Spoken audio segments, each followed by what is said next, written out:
Hey guys, how's it going? Welcome to my video. So in this video, I'm changing out the PCV valve on the 08 Tahoe, but 08 Tahoe hybrid. Originally, I thought the PCV valve was actually in front of the engine, but it's actually in back of the engine. As you guys can see, it's right there. So this is the front of the engine. You follow this line right here. It's this line right here. No, it's not that line. It's this line. That line.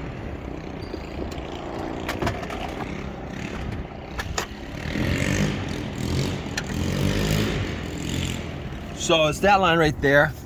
As you guys can see, it's in the back.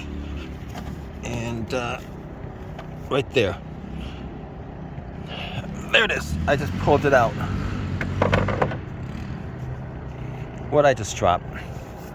And the replacement is this. I think you just... Pretty sure it's just pretty much a pull out, a pop in, and a pop out.